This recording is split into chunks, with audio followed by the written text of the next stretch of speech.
হলদিয়ার ক্ষুদিরামনগরে দাঁড়িয়ে রয়েছে, আর আমার সামনে দাঁড়িয়ে রয়েছেন হলদিয়ার ভূমিপুত্র তপন শেঠ, আমাদের বন্ধু এবং শিল্প নির্দেশক। বিভিন্ন সিনেমায় শিল্প নির্দেশনা দেন, তার পরিচয় আপনারা জানেন। তপন, কলকাতায় ছিলে তুমি, তোমার কলকাতায় একটা বড় পুজো ছিল, সেখানে তুমি কাজ করার পর এখানে এলে। এখানে এসে তো আদব চমকে যাচ্ছি আমরা। আজকেই মণ্ডপটা খুলেছে, এইরকম রাজবাড়ি তৈরি হয়েছে, দারুণ তো। এক ঝলক দেখাও রাজবাড়িটা। তখন কেমন আছো তুমি? দাদা ভালো আছি, খুব ভালো আছি। আমি গতকাল ছিলাম বরিশা সার্বজনীনে, আজকে আছি মাননীয় সাংসদ লক্ষণ শেঠের পুজো প্যান্ডেলে, কারণ এটা আমাকে আগামীকাল হ্যান্ডওভার করতে হবে। কি দেখবো আমরা এখানে? কি দেখবে বলতে আরিফদা, আমি একদম সর্বতভাবে আমি এবং আমার সহযোগী যারা ছিলেন সবাই মিলে চেষ্টা করেছি হলদিয়াবাসীকে নতুন একটা কিছু দেওয়ার জন্য। সেই গ্রামের বাড়ি থেকে শুরু করে যে আমরা সাবজেক্টের নাম দেখেছি আবহাওয়া। হ্যাঁ, নিশ্চয়ই দেখাবো। আমরা একটু আগের দিকে যদি যাই তাহলে দেখবো আমরা কিছু গ্রামের বাড়ি, সেখানে নানান রকম শাক সবজি, লেবু, ফুল ফল সব হয়ে আছে। সেখানে টালির বাড়ি, খড়ের গাদা এইসব আছেই। এই যেগুলো টালের বাড়ি, শাকসবজি তো ফুলে রয়েছে, লঙ্কা ফুলে রয়েছে। হ্যাঁ একদম, পুঁই শাক আছে, হলুদ গাছ আছে, ঢেঁড়স গাছ আছে, তারপর আম গাছে আম হয়ে আছে। তো আমরা চেষ্টা করেছি একটা গ্রামীণ পরিবেশ শুরু করতে চেষ্টা করেছি। তারপরে আমরা চলে আসব একদম আদি কলকাতার পুরানো বাড়ি, যেটা 150-200 বছরের পুরানো বাড়ি, সেটাও আপনারা দেখতে পাবেন হলদিয়াতে এই পুজো প্যান্ডেলে এসে। তারপরে দেখতে পাবেন অত্যন্ত আধুনিক কিন্তু সময়োপযোগী কলকাতার সাথে বা তথা ভারতবর্ষের সাথে লন্ডনের যে যোগাযোগ ছিল তার আদলে আমরা বেশ কিছু বাড়ি বানিয়েছি, সেটাও আপনারা দেখতে পাবেন। সেই বাড়ির মহিমা, সেই বাড়ির কালার আপনাদেরকে আকর্ষণ করবেই করবে। আপনারা যদি এই পুজো প্যান্ডেল না দেখেন তাহলে কিন্তু বড় কিছু হারাবেন, এটা আমি বলে দিতে পারি। তখন তোমার কাছে চ্যালেঞ্জ ছিল এই কাজটা? তো হ্যাঁ, আমার কাছে সত্যি চ্যালেঞ্জ ছিল, তার কারণ আমি 20 বছর পরে হলদিয়ায় ফিরে এসেছি। ফিরে এসে আমাকে নিজে প্রমাণ করার যে আমি কি কাজ জানি এবং কতটা জানি, সেটা প্রমাণ করার একটা বিষয় ছিল। তো দর্শকই বলবেন যে আমি পাস করেছি কি ফেল করেছি। তখন এই দরজাগুলো কি অরিজিনাল কাঠে? হ্যাঁ, পুরো অরিজিনাল কাঠেরই বানানো হয়েছে আমার। আর এই গাছগুলো তো একেবারে লাইভ? একদম, গাছগুলো লাইভ, এবং এই প্যান্ডেলের সাথে সামঞ্জস্য রেখে আমরা গাছগুলো বসিয়েছি, এবং প্রায় এই গাছই আমার প্যান্ডেলটাকে আরো এগিয়ে নিয়ে যেতে সাহায্য করবে। বিদ্যুৎ চমকাচ্ছে তখন, এখনো কিন্তু আকাশের পরিবেশ ভালো না। হ্যাঁ, ভালো না যাবো তখন? হ্যাঁ, যেতে পারি, কিন্তু ভালো না হলেও কিছু করার থাকবে না, প্রকৃতির উপর তো কারোর হাত নেই। কিন্তু আমরা লড়াই করেছি, দীর্ঘ 2 মাস ধরে লড়াই করেছি। লড়াই করে আজকে আমরা এই জায়গায় পৌঁছেছি যে আমরা হলদিয়াবাসীকে নতুন কিছু দিতে পারবো, আশা রাখি দিতে পারবো। অসাধারণ তখন এর কাজ করা, ভেতরটা ইন্টেরিয়রটা তো অসাধারণ গো। ভেতরে আপনার যখন মন্দিরে ঢুকবেন বা প্রবেশ করবেন, মন্দিরে দেখবেন উপরে চৌক মানে যে কড়ি কাঠ থাকে, কড়ি কাঠের আদলে আমরা টপ বানিয়েছি, মানে ছাদটা বানিয়েছি। এবং এই চিত্রকলাগুলো, হ্যাঁ, আর গণেশ পাইন আর রবীন্দ্রনাথ ঠাকুর এদের ছবি, সমস্ত আঁকা ছবি আমরা লাগিয়েছি। আর এই বাড়ি এইটা কি, এই যে এটা আমরা একটা যেহেতু ঠাকুরের পাশে যে জায়গাটা, একটা রাজবাড়ির আদলে আমরা কিছু জিনিস লাগিয়েছি যাতে মাকে আরো দেখতে সুন্দর লাগে। আপনারা আসুন, দেখুন, খুব সুন্দর লাগে। শেষ মুহূর্তের কাজ চলছে, তাই না? হ্যাঁ, শেষ মুহূর্তের মায়ের প্রস্তুতি চলছে। বাহ, এখন থেকে অনেকেই আসছেন। হ্যাঁ, এখন থেকে দর্শক। কেমন লাগছে আপনার? খুব ভালো। বাড়ি কোথায়? চিরঞ্জীবপুর। এখানে বাজার করতে এসেছেন নাকি? না, তাহলে ঠাকুরের সাজানো হচ্ছে, ওটা দেখতে। কি নাম আপনার? মিনতি নায়ক। বাহ, দারুণ কাজ হচ্ছে। তখন একটা জিনিস বলো, এই এই ওপরটা কি দিয়ে তৈরি করা হয়েছে? এই ওপরটা আমরা কড়িকাঠ, যেরকম পুরোনো দিনের বাড়ির সময় ছিল কড়িকাঠ দিয়েছি, আমরা চাঁদুয়া দিয়েছি, যাতে সেই পুরোনো দিনটার ফিল আমরা পেতে পারি। সেই কারণেই আমরা এই আদল দিয়েছি। সিসিটিভি ক্যামেরাও রাখা আছে? হ্যাঁ, রাখা আছে, যাতে দর্শকদের গতিবিধিটা। এই যে আলোগুলো কি প্রাচীন আলোগুলো আমরা রেখেছে?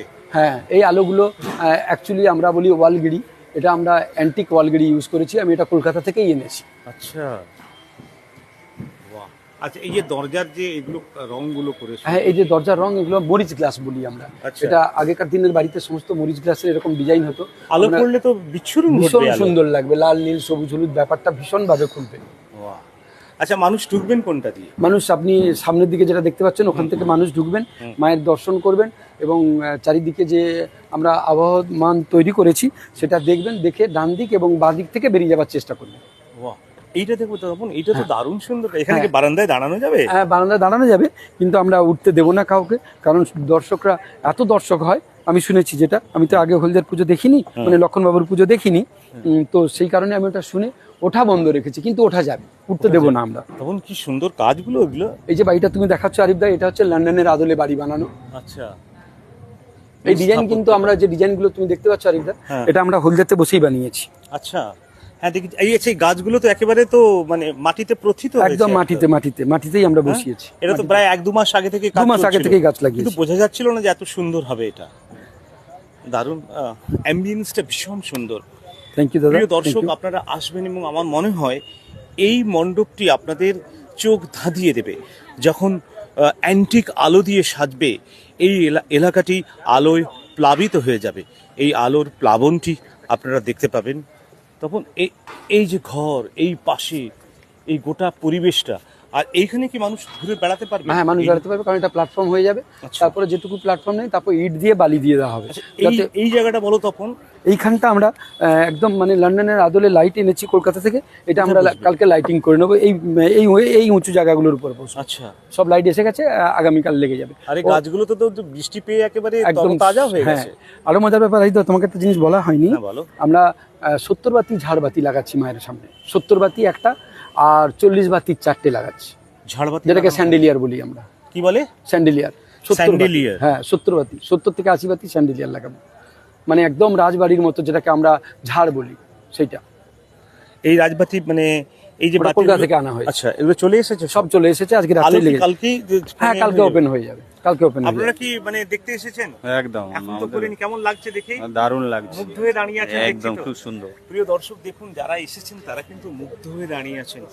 এই কিছুক্ষণ আগে বাঁশগুলো খুললো, তারপরে এক আশ্চর্য মায়াবী নগরী চোখের সামনে ভেসে উঠল।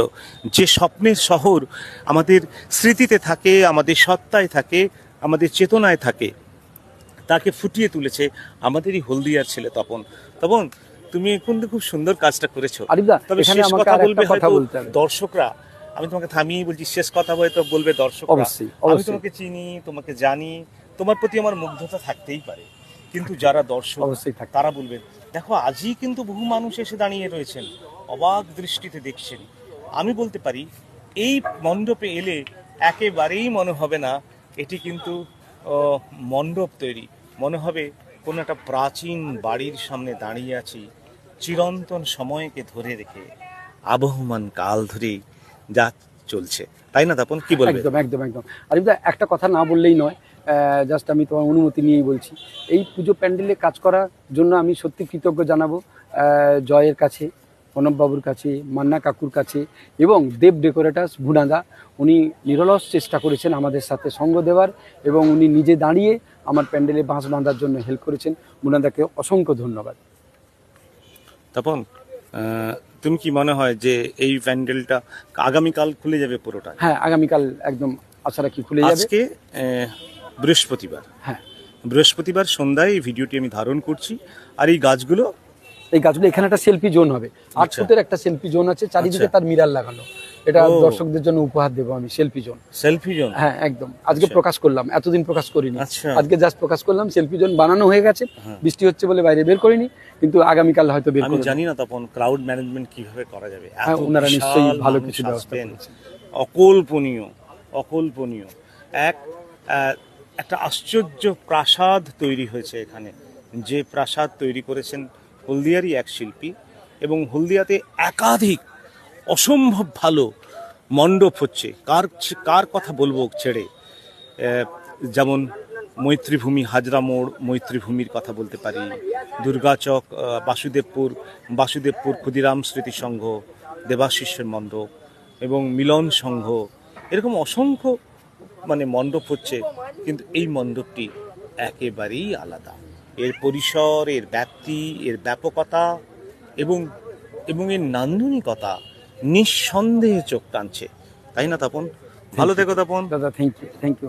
খুব ভালো হয়েছে তোমার এই মণ্ডপ। দর্শকদেরকে একটা কথা বলতে চাই, আপনারা মিস করবেন না, আসুন, নতুন কিছু নিয়ে যাবেন। আমি আমার দৃঢ় বিশ্বাস যে আপনারা নতুন কিছু নিয়ে মাননীয় সাংসদ লক্ষণ সেটের পুজো থেকে নতুন কিছু পাবেনই পাবেন। আপনারা আসুন। এটা কি শিল্প নির্দেশক তপনের একটা সিনেমার সেট? সিনেমা সেটে বলবো না আমি, তার কারণ সেটার আদলে বানানো, অবশ্যই আদলে বানানো, সেই কারিগরিটাই এখানে ইউজ করেছি। বাট আমি পুজো মণ্ডপটাকে মাথায় রেখে হলদিয়াবাসীকে কিছু নতুন দেওয়ার চেষ্টা করেছি। ভালো থাকবেন আপনারা, এই ভিডিওটি দেখবেন। হলদিয়ার বাইরে থেকে যারা দেখবেন তারা অবশ্যই চেষ্টা করবেন আসতে, আর হলদিয়ার আশেপাশে যারা আছেন তারা আসবেন। এই প্রাচীন বাড়ির যে নান্দনিকতা, যে সৌন্দর্য, যে অপার মুগ্ধতা, তা কিন্তু উপলব্ধি করতে পারবেন। আমি বিস্মিত হচ্ছি, আমার ভালো লাগছে, আপনাদেরও নিশ্চিত ভালো লাগবে। যখন শুরু হয়ে যাবে পুজো, এই অঞ্চলটি একেবারে নিশ্চিত রূপে জাঁকজমকভাবে ক্রাউড ফুলিংয়ের ক্ষেত্রে সবার আগে এগিয়ে থাকবে। ভালো থাকবে তপন, বাই বাই।